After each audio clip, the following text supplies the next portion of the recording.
जय सिया राम। तो आज की वीडियो में हम जो है 2019 के सेट 3 के न्यूमेरिकल्स करेंगे। तो पहला ही क्वेश्चन है कि एक वृत्तीय चालक कुंडली में जब धारा 2 एम्पियर से 18 एम्पियर इतने सेकंड में बढ़ती है तो प्रेरित विद्युत वाहक बल 20 वोल्ट है।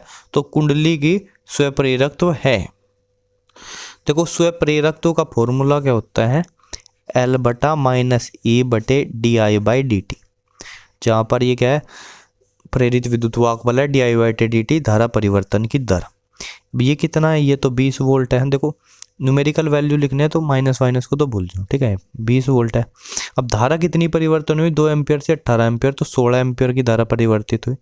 और कितने समय में? 0.05 सेकेंड। तो बटे 0.05, इसकी गुणा जो है ऊपर हो जाएगी, तो ये हो जाएगा 20 की गुणा, एक्चुअली 0.05 5 बटा 100 होता है, यानी 1 बटा 20 और बटे 16, इससे कट जाएगा, उत्तर आ जाएगा 1 बटा 16 हेनरी। ठीक है, 1 हेनरी को मैं जो है, क्योंकि आंसर जो ऑप्शंस में है मिली हेनरी में है, ठीक है, तो 1 हेनरी को हम लिख सकते हैं 1000 मिली हेनरी, और बटे में क्या है 16, तो 16 से इसको डिवाइड करेंगे, 16 6.25 होता, अगर 100 होता 1000 है तो 62.5 हो जाएगा मिली हेनरी। ये आंसर हो जाएगा। फॉर्मूला याद हो तो कोई दिक्कत नहीं है, ठीक है। इस पे लगा हुआ टिक दर्शाता है कि हमने ये क्वेश्चन कहीं ना कहीं पहले भी किया हुआ है। जो है MCQs की वीडियो है 2019 के सेट्स की, तो उनमें हो रखा है।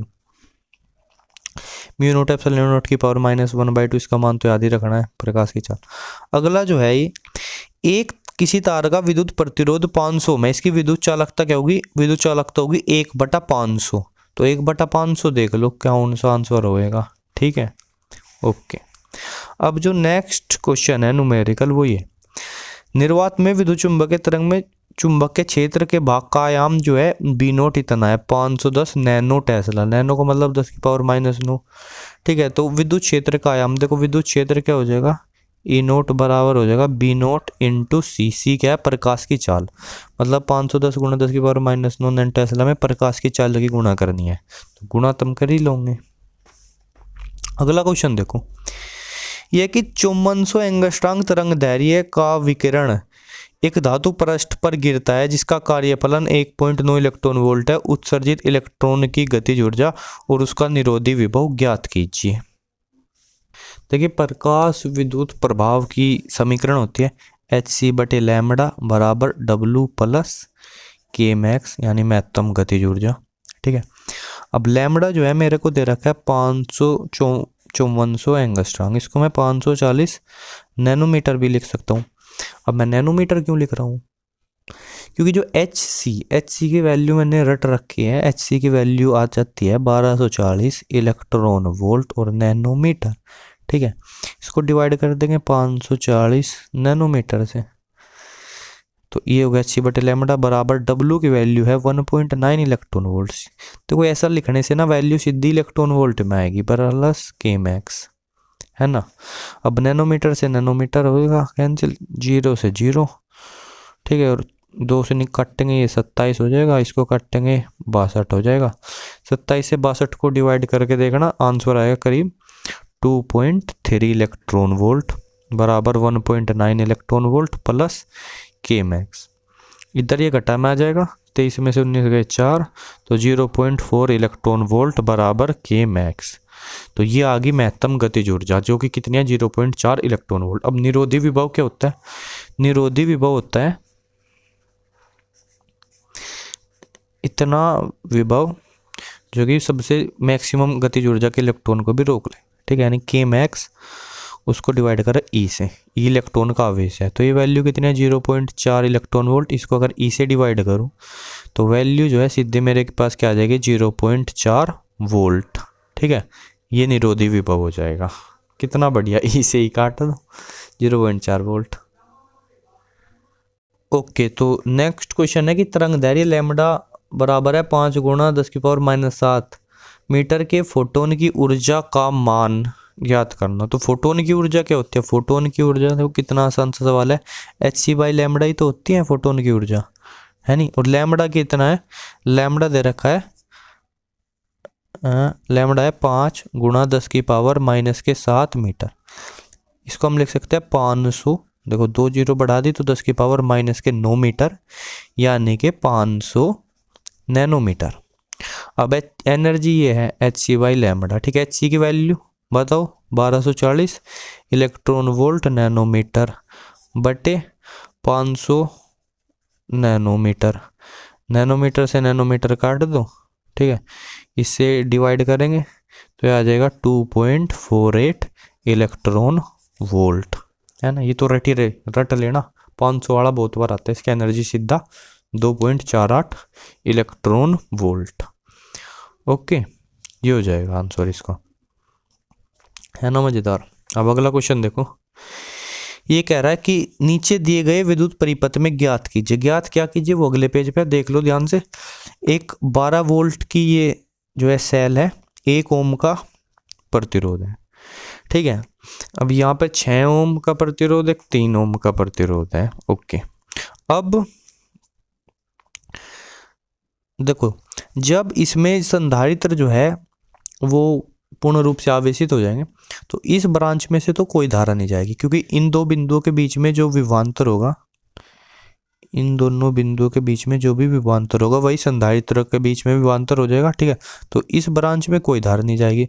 तो ये जो धारा इन्होंने दिखा रखी है, आई बोल दे इसको, तो आई करंट सीधा का सीधा यहाँ से आगे ऐसे और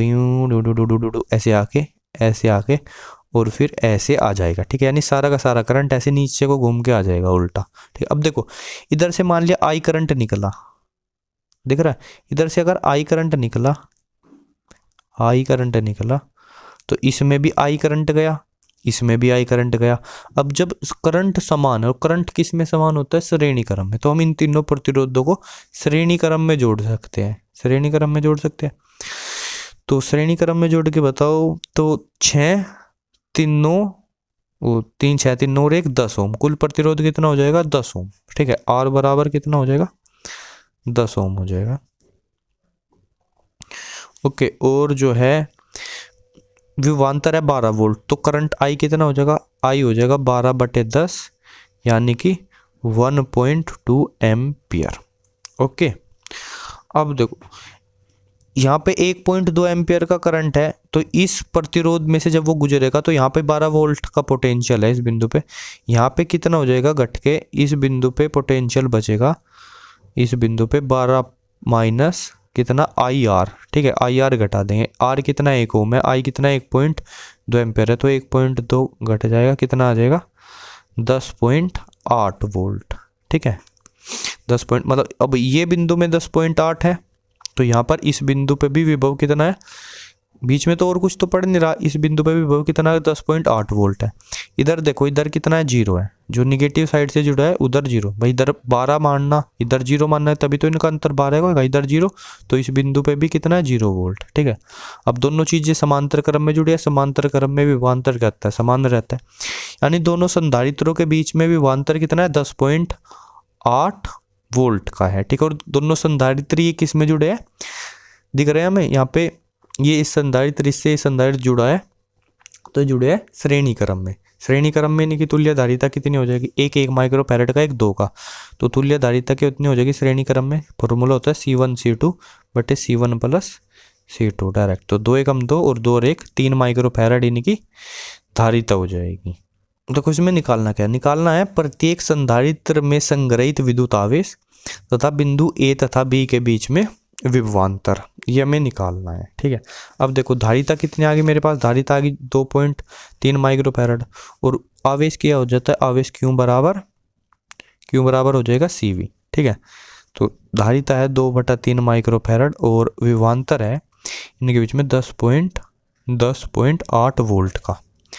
तो 3 से इसको कटेंगे, 36 108 होता है, 3.6 बचेगा, 3 36 दूनी 72 होता है, तो 7.2 और माइक्रो और फैराड गुना वोल्ट हो जाएगा कूलाम, तो 7.2 माइक्रो कूलाम ये आवेश हो जाएगा, क्योंकि दोनों के दोनों संधारित्र जो है श्रेणी क्रम में है, देखो दोनों के दोनों संधारित्र श्रेणी क्रम में है, इसलिए दोनों पे आवेश क्या रहेगा, समान रहेगा। तो आवेश कितना 7.2 माइक्रोकूलम।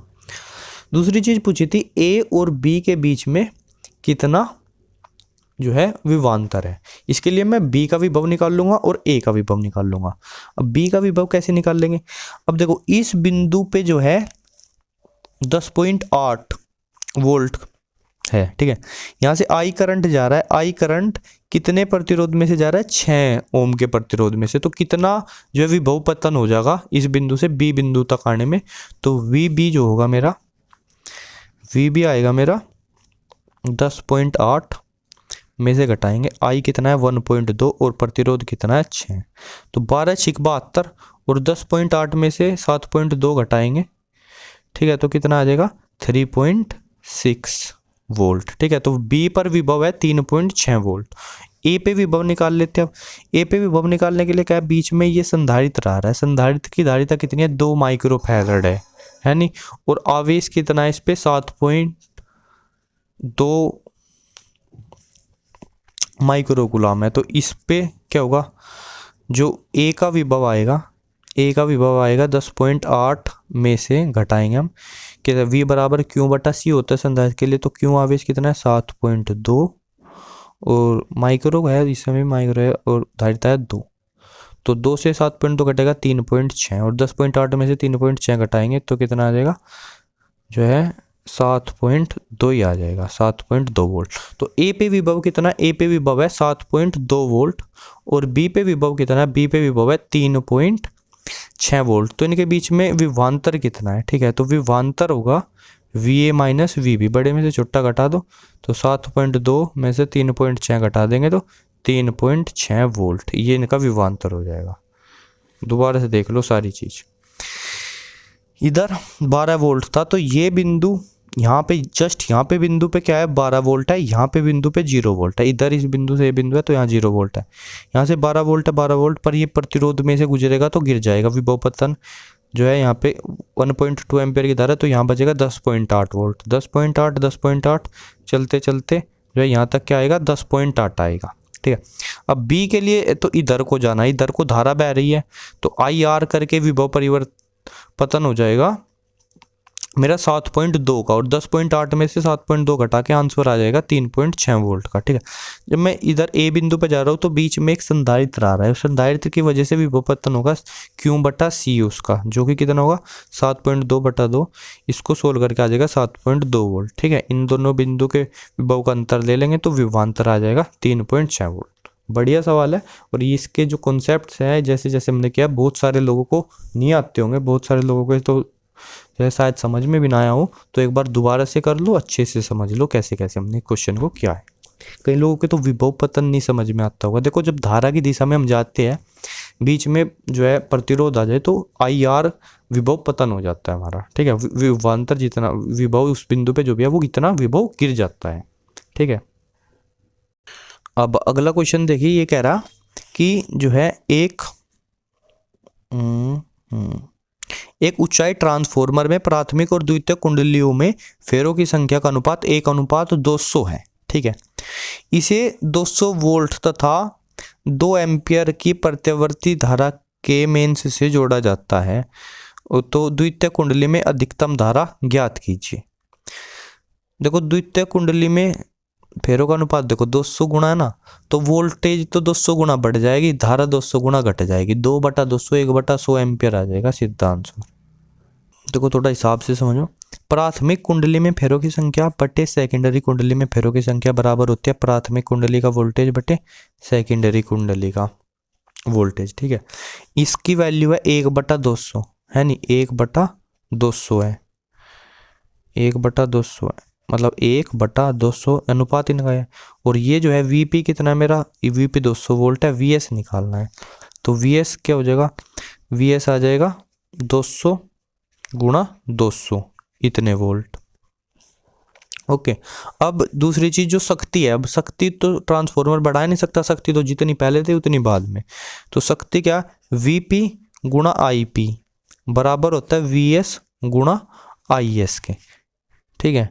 तो VP कितना था 200 वोल्ट था, आई पी इसमें करंट था 2 एम्पियर, इसमें कितना हो गया 200 गुणा 200 वोल्ट हो गया, और आई एस निकालना है तो 200 से तो 200 कैंसिल हो जाएगा, और ये 200 इसके डिवाइड में जाएगा, 2/200 एम्पियर आ जाएगा सेकेंडरी उसमें करंट, यानी कि 1/100 एम्पियर। ठीक है, आइए इसमें जो है आंसर 1 एम्पियर दे रखा है पीछे आंसर शीट में, वो तब हो सकता है जब फिर जो अनुपात ये 1/200 की जगह अगर 1/2 होता तब आंसर जो है 1 एम्पियर होता, फिलहाल आंसर 1/100 एम्पियर ही है।